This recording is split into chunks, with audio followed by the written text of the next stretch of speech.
저는 개인적으로 종종 제가 하나님을 잘 모르고 있다는 생각이 들 때가 있습니다. 그래서 하나님을 좀 더 배우고 싶고 더 경험하고 싶고 또 더 알고 싶은 그런 마음이 들 때가 있습니다. 또한 하나님께서 자녀들인 우리에게 주신 그 권세가 어떤 것인지를 잘 모를 때가 있는 것 같기도 합니다. 어떤 때는 오해하기도 하고 또 그러다 보니 하나님 우리에게 주신 특권들이 때로는 부담으로 느껴지곤 합니다. 오늘 본문 첫 번째 본문 요한복음 1장 49절에 보면 나다나엘이 예수님을 향해서 이런 고백을 합니다. 당신은 하나님의 아들이시고 이스라엘의 임금이십니다. 하나님의 아들이시고 이스라엘의 임금입니다 라는 고백을 하는데, 이 고백은 사실 사무엘하 7장으로 거슬러 올라가야 합니다. 거기에 보면 다윗이 하나님의 성전을 건축하고 싶어서 하나님 앞에 아뢰입니다. 하나님이 그 마음을 너무 기쁘게 보셔서 그를 축복해 주셨고 나단을 통해서 한 가지 약속을 주셨어요. 그게 바로 다윗 언약이라고 하는 건데, 내용은 이런 겁니다. 나라 이스라엘을 내가 영원하게 하겠다. 그리고 너의 후손이 그 나라의 왕이 되게 하겠다. 여기가 핵심이에요. 그리고 그 왕을 내 아들로 삼겠다. 그때 이후로 이스라엘 백성들은 이스라엘의 왕이 왕으로 등극할 때 시편 2편을 노래 불렀습니다. 그 7절에 보면 우리가 잘 아는 당신은 하나님의 아들이십니다. 오늘날 내가 너를 낳았습니다 라고 하는 찬양을 합니다.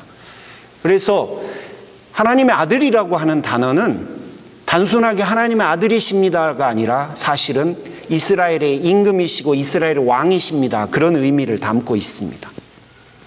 따라서 지금 나다나엘이 하고 있는 이 고백은 예수님 당신이 바로 하나님의 아들이시고, 그러므로 당신이 이스라엘의 왕이시고, 그리고 당신이 바로 그분이시기 때문에 우리가 지금까지 그 하나님의 아들과 그 임금이 우리를 위해서 해주기로 기대하시는 그 일들을 당신이 해주실 분입니다 라고 하는 고백을 담은 겁니다. 여러분 정말 대단하지 않습니까? 어떻게 이런 걸 알았을까요? 그 고백이 너무나 대단해서 저는 깜짝 놀라는데, 여러분 뭐예수님은 거기다 한 가지를 더 덧붙이라고 합니다. 그게 오늘의 51절입니다. 51절 고백 뭐라고 되어 있냐면, 여러분 많이 중간에 있는데 제가 중간만 딱 떼어서 말씀드릴게요. 하늘이 열리고 하나님의 사자들이 인자 위에 오르락내리락 하는 것을 보게 되리라 라고 합니다. 자, 나다나엘이 가지고 있었던 그 고백에 담겨져 있는 기대와 소망이 있었는데요. 여러분 그 기대와 소망은 그 당시 사람들이 세 가지의 기대와 소망을 가졌습니다. 첫 번째는 로마로부터 정치적 해방을 가져다 줄 것을 기대했어요. 그리고 두 번째는 자신들에게 경제적인 풍요를 가져다 줄 거라고 기대했습니다. 마지막 세 번째로는 정의사회를 실현시켜 줄 거라고 기대했어요. 누가? 예수님이 오셔서 그 일을 해줄 거라고. 그러므로 그 당시에 있었던 모든 사람들은 나다나엘을 포함해서 그 세 가지를 기대하고 지금 예수님이 그걸 해주실 분이라는 고백을 하는 겁니다.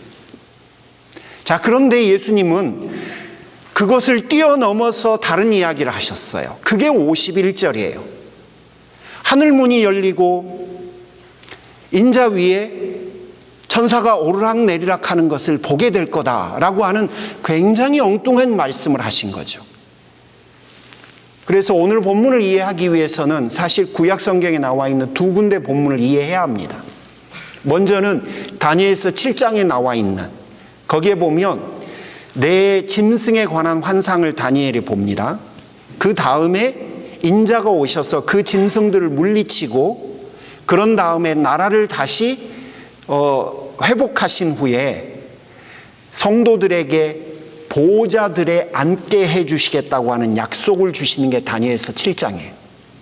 그러니까 다니엘서 7장에 보면 결국 성도들이 인자가 오신 이후에 나라를 화평하게 만들고 그리고 그들을 천국 보좌에 앉혀주신다는 약속이 기록된 게 다니엘서 7장입니다. 그리고 창세기 28장에 보면 야곱이 형 에서의 눈을 피해서 삼촌 라반의 집으로 도망가잖아요. 근데 날이 저물어서 베델이라고 하는 그런 광야에서 잠을 잡니다.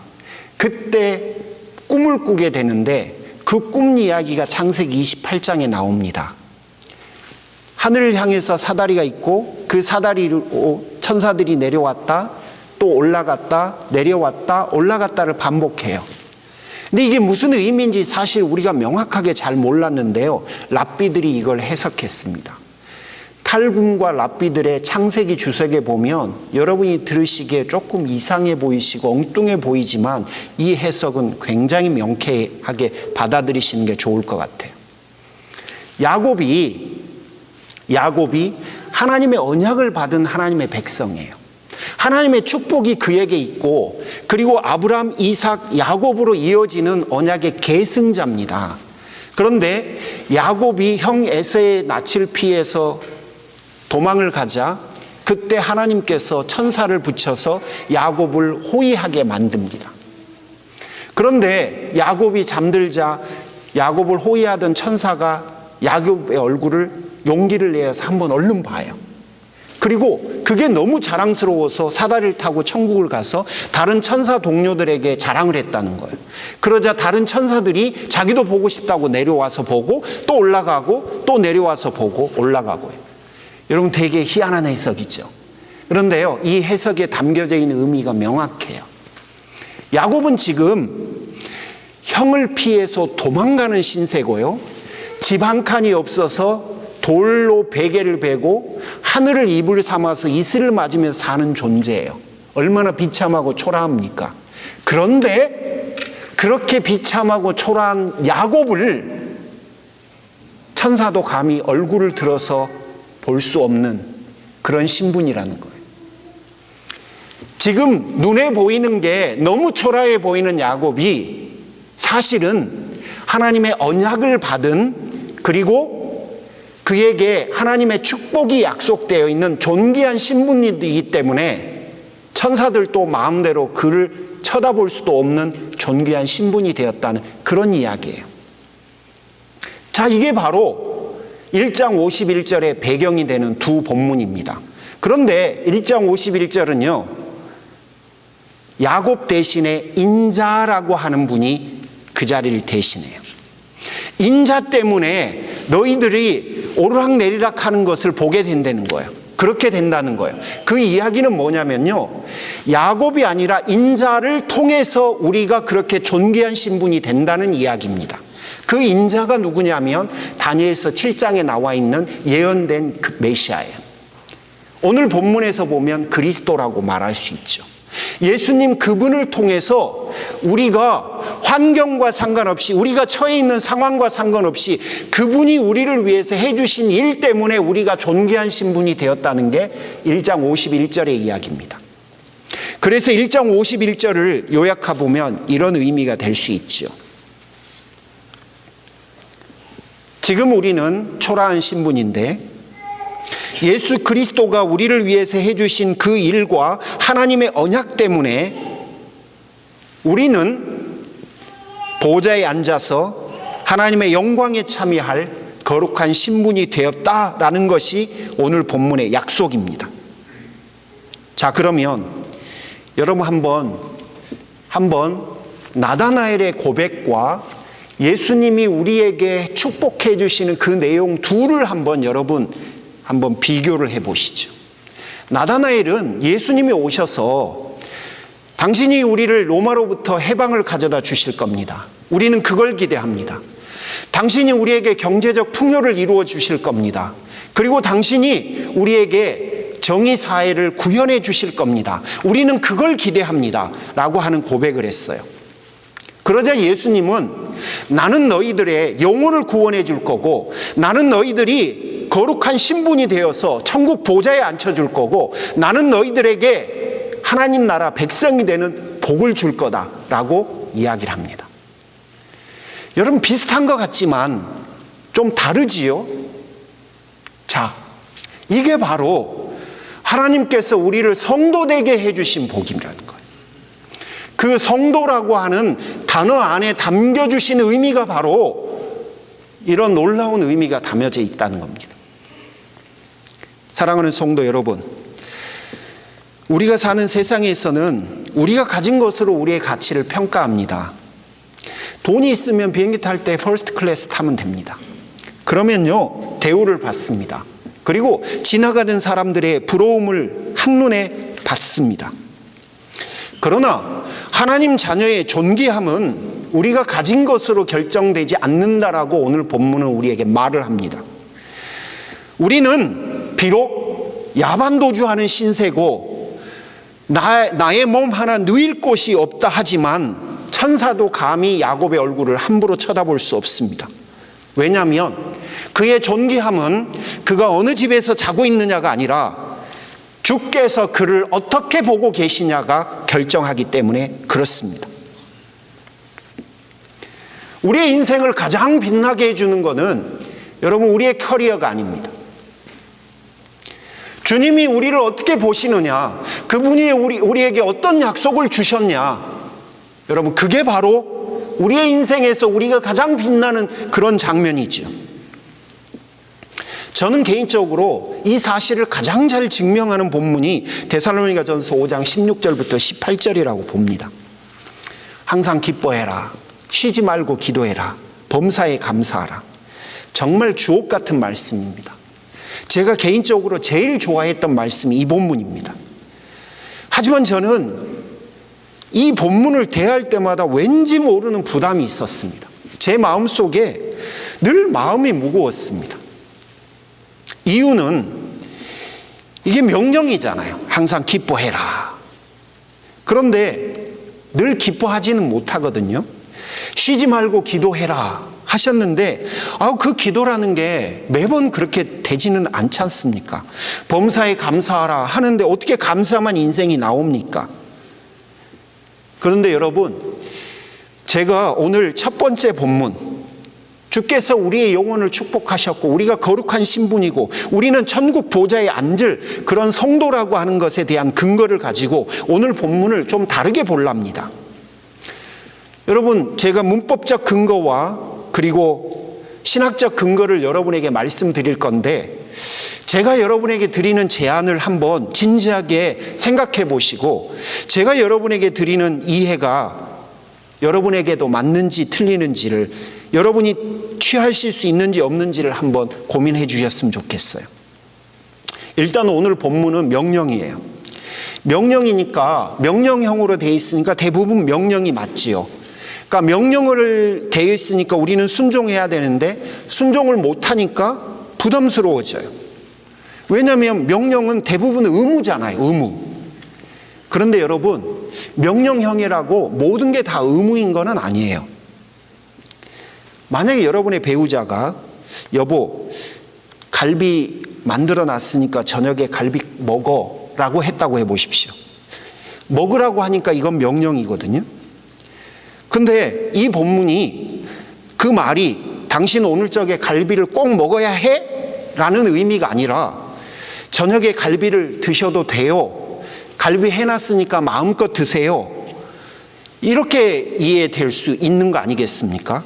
그렇다면 명령형으로 돼 있어도 명령으로 보는 것보다는 허용으로 보는 게 더 옳은 거죠. 여러분 부모님들이 전화하면 늘 여러분 건강 걱정하시잖아요. 저도 그래요. 어머니가 얘야 늘 건강 조심해, 건강 조심해라 라고 했다고 해보십시오. 이거 명령형이에요. 그런데 여러분 이거는 의무가 아니에요. 이거는 꼭 건강하라고 하는 그런 요청이에요. 늘 나는 너가 건강했으면 좋겠다라고 하는 그런 바람이기도 해요. 자, 그러면 여러분 명령형은 명령, 의무뿐만 아니라 허용이나 요청의 의미도 얼마든지 담고 있는 게 명령형입니다. 그래서 저는 오늘 본문을 의무가 아닌 허용으로 이해할 수 있다고 생각합니다. 두 번째는 제가 오늘 본문을 허용으로 보는 두 번째 신학적인 근거는 이렇습니다. 마태복음 6장 9절에 보면 하늘에 계신 우리 아버지라고 합니다. 하나님이 내 아버지시고 우리는 그분의 자녀라고 이야기를 합니다. 그리고 하나님이 우리 아버지 되신 거는요, 사실 하루 이틀 일이 아니라 출애굽기 이후부터 하나님이 당신의 자녀들 백성 삼으신 이후로 늘 해오던 표현입니다. 내가 너 아버지다 라고 했어요. 하나님이 우리 아버지신데요, 그런데 이 아버지는 로마서 8장 32절에 가면 이런 일까지 해주셨습니다. 아버지는 자기 아들을 아끼지 아니하시고 우리를 위하여 내어주셨습니다. 또한 그 아들과 함께 모든 것을 우리에게 은사로 주지 아니하겠느냐 하셨습니다.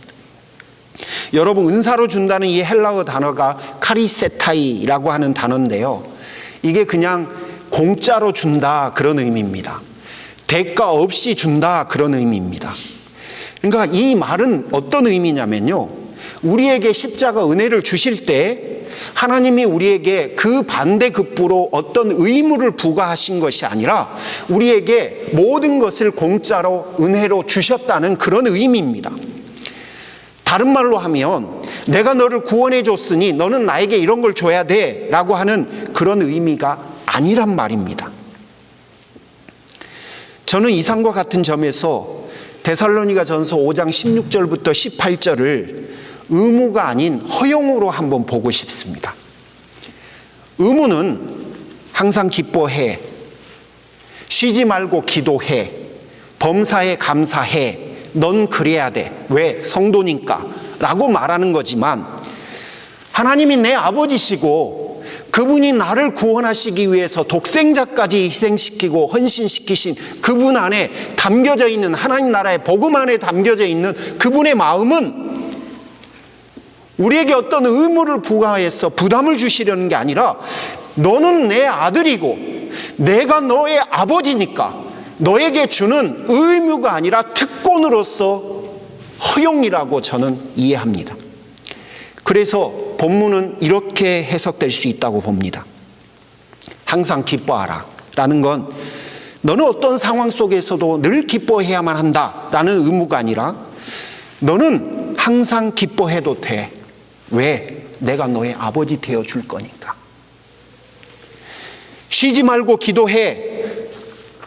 너는 날마다 기도하는 걸 쉬면 안 돼 라는 말이 아니라, 너는 언제든지 나에게 와서 기도해도 돼. 왜? 내가 네 아버지니까. 여러분, 저는 이렇게 바뀐다고 봅니다. 그래서 오늘 본문을 저는 의무가 아니라 하나님 자녀들에게 준 허용, 특권으로 이해하고 싶습니다. 그래서 여러분에게 오늘 이 시간에 오늘 본문을 의무가 아닌 특권으로 바꿔서 해석을 할 겁니다. 여러분이 한번 진지하게 들어보셨으면 좋겠습니다.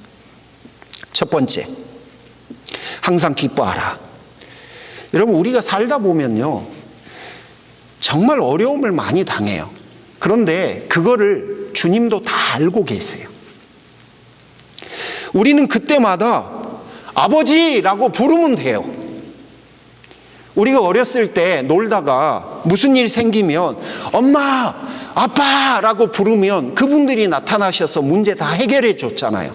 그런 것처럼 주님께서 내가 너의 아버지 되어 줄 거니까 너는 항상 기뻐해도 돼 라고 말하시는 거예요.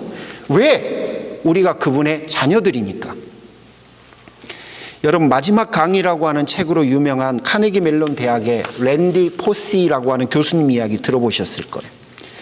이분이 46살 때에 췌장암 말기가 되었습니다. 그때 아이가 셋이 있었는데 6살, 3살, 18개월이에요. 그리고 6개월 시한부 선고를 받았어요. 어린 새 아이와 아내를 두고 떠나야 한다는 것이 이분의 마음이 무너졌죠. 하지만 자신이 처한 현실을 바꿀 수 없다는 것을 인정했습니다. 그리고 그분이 선택한 게 뭐냐면, 아빠가 최후의 상황에서도 절망하지 않고 믿음으로 이겨났다는 것을 자녀들에게 남겨주기로 마음을 먹어요.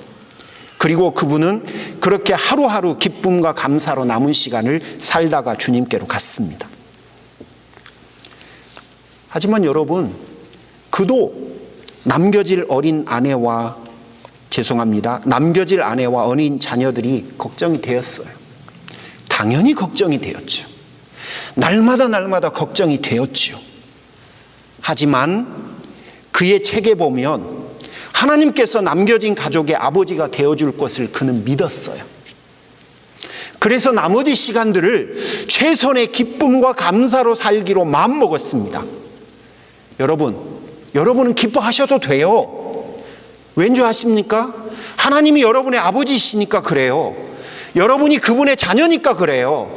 그래서 항상 기뻐하라 라고 하는 말씀은 너는 항상 기뻐해야 돼 라고 하는 의무를 부과하는 게 아니라 내가 너의 아버지 되어줄 거니까 너는 나를 신뢰하고 기뻐해도 된다 라고 하는 특권으로 부여하신 겁니다. 두 번째, 쉬지 말고 기도해라. 저는 정말 이 단어가 부담스러워요.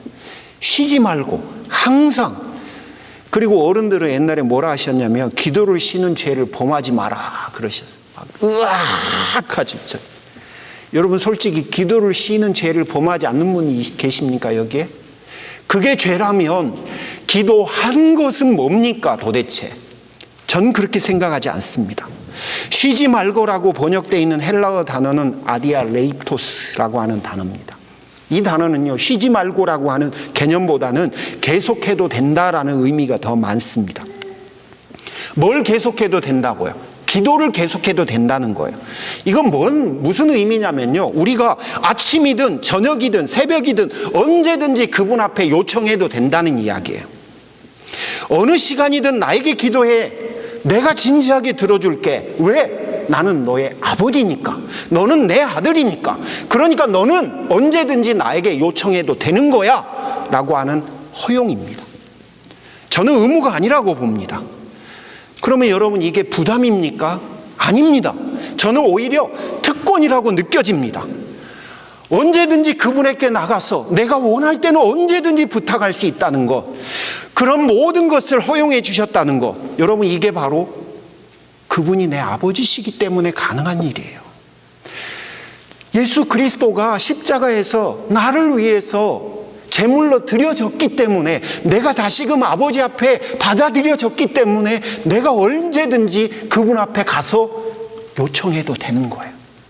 그러므로 항상 기도해라 라고 하는 것은 의무가 아니라 여러분 이거는 성도들에게만 주신 특권이라고 저는 봅니다. 마지막 세 번째, 범사에 감사하라.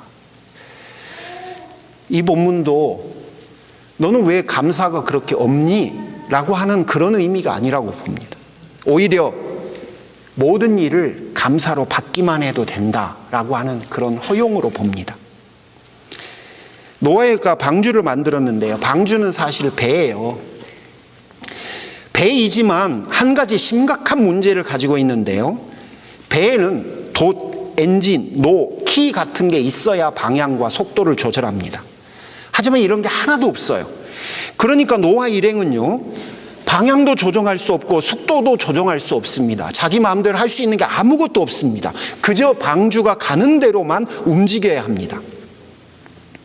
모세의 갈대상자, 방주와 동일한 히브리 단어인 테바라고 하는 단어를 씁니다. 그러니까 방주도 테바이고요, 모세의 갈대상자도 테바입니다. 모세가 담겨져 있었던 갈대상자도 사실은 모세 스스로 방향이나 속도를 조절할 수 없었습니다.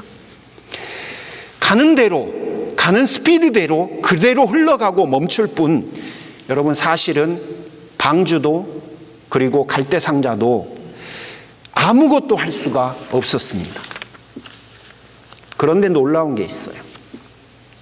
노아는 번성했고 모세는 애굽의 공주 앞에서 딱 멈춰섰습니다. 자기가 방향도 속도도 조절할 수 없었는데요. 노아는 인류의 다른 시조가 되었고요, 모세는 출애굽의 리더가 되었습니다.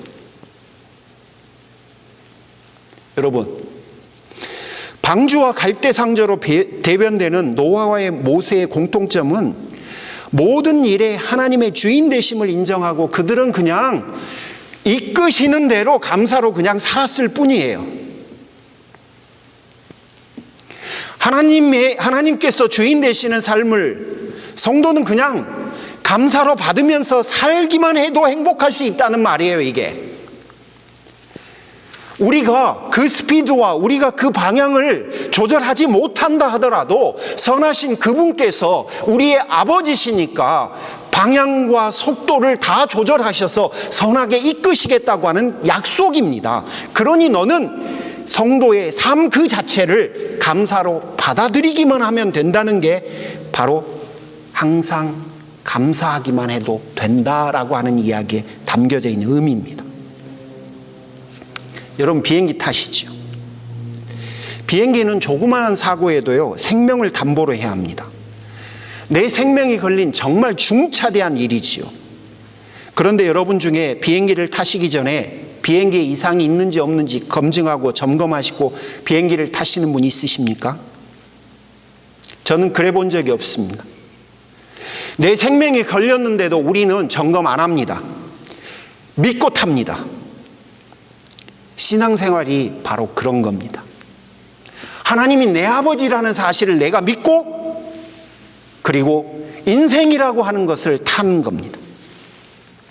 우리가 비행기를 믿고 타듯이 여러분은 아버지를 믿으셔도 됩니다. 여러분의 인생 방주, 여러분의 인생이라고 하는 갈대 상자를 이끄시는 분이 바로 하나님이시기 때문에 그렇습니다. 여러분 앞에 펼쳐져 있는 삶을 축복으로 이해하고 여러분 감사로 받으시고 살아도 됩니다. 일이 잘 안 풀리신다고요? 힘든 일이 있으시다고요? 야곱과 같은 처지가 되셨다고요? 주눅들지 않으셔도 됩니다. 나에게 어떻게 이렇게 큰 일이 시련이 왔냐고요? 여러분, 그때 고통스러우시겠지만 그게 끝은 아닙니다. 기억하십시오. 성도들은 성도라는 이름 그 자체에 현세와 내세의 특권을 받은 사람들입니다. 우리의 삶의 풍요와 우리의 마음의 안정과 우리에게 원하는 어떤 일을 이루어 주시는 것이 끝이 아니라 그분은 여러분의 영혼을 구원하고 여러분을 하나님의 자녀로 삼으시고 또 여러분을 위해서 여러분이 앉을 보좌를 허용하시기 위해서 이 땅에 오신 분이십니다. 따라서 우리는 현세와 내세의 특권을 가지고 있는 그런 존귀한 사람들이라는 거예요. 잊지 말아 주십시오. 우리가 가지고 있는 그 성도라고 하는 그 이름 안에는 어느 누구도 감히 넘볼 수 없는 놀라운 특권이 숨겨져 있습니다. 설교자로서 여러분에게 다시 한번 리마인드 시켜드리고 싶은 게 바로 이 사실입니다. 여러분, 누리십시오. 부담으로 안지 마시고 누리십시오. 여러분은 하나님의 아버지이시니까 여러분은 항상 기뻐하셔도 돼요. 어려움 중에서 그분이 그 일들은 해결하실 거고 여러분은 랜디 포시처럼 여러분 사셔도 됩니다. 언제든지 그분을 찾으셔도 돼요. 여러분 아침, 점심, 저녁에 예수님께서 여러분 기도했는지 출석 체크하시기 위해서 항상 기도하라고 하신 적 없어요. 그게 아니에요. 항상 기도하면 좋겠지만 언제든지 그분이 필요하고 그분에게 도움을 구할 때는 그분 앞에 나오셔도 된다는 이야기예요. 여러분, 특권을 부담으로 바꿔서 여러분 삶의 족쇄로 만들지 마시고 부담이 아닌 특권으로 이해하시고 누리시기를 축원합니다. 사랑하는 성도 여러분, 항상 기뻐해도 돼요. 쉬지 않고 언제든지 오셔도 돼요.